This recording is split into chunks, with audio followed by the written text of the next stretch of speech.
স্বাগত জানাচ্ছি। এই মুহূর্তে নজর রাখব তামিলনাড়ুর রাজনৈতিক প্রেক্ষাপটে ঘটে যাওয়া এক মর্মান্তিক দুর্ঘটনার দিকে।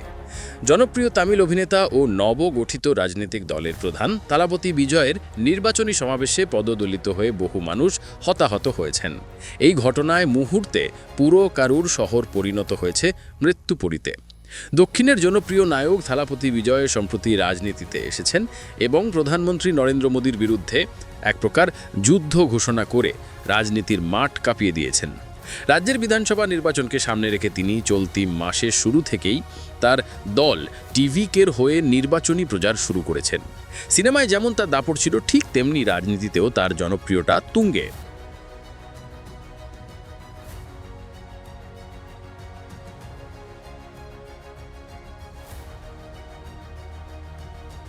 তার র্যালি এবং সমাবেশে ভক্ত সমর্থক সহ সাধারণ মানুষের উপচে পড়া ভিড় দেখা যাচ্ছে। শনিবার তামিলনাড়ুর কারুর শহরে থালাপতির ডাকে সাড়া দিয়ে হাজার হাজার সমর্থক সমাবেশে জড়ো হন। তবে নির্ধারিত সময়ের প্রায় 6 ঘন্টা পর থালাপতি সমাবেশে যোগ দেন বলে অভিযোগ ওঠে। অভিনেতার অনুপস্থিতিতে দীর্ঘক্ষণ ধরে অপেক্ষমান মানুষের উপচে পড়া ভিড়ে ঘটে যায় পদদলনের ঘটনা। সময়ের সাথে সাথে বাড়তে থাকে প্রাণহানির সংখ্যা এবং আহতদের স্থানীয় হাসপাতালে চিকিৎসা দেওয়া হচ্ছে।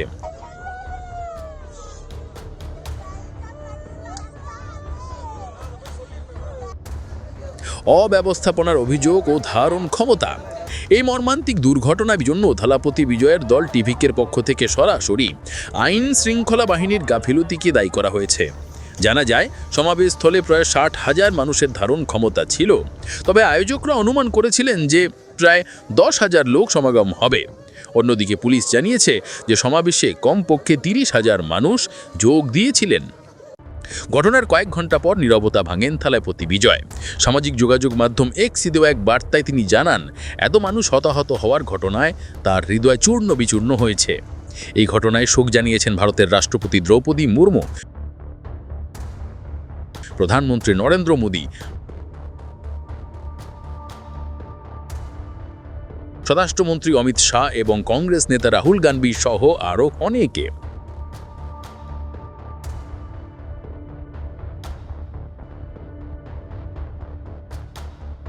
পাশাপাশি তামিলনাড়ুর মুখ্যমন্ত্রী এম.কে. স্টালিন নিহতের পরিবারকে 10 লক্ষ রুপি ক্ষতিপূরণ দেওয়ার ঘোষণা দিয়েছেন।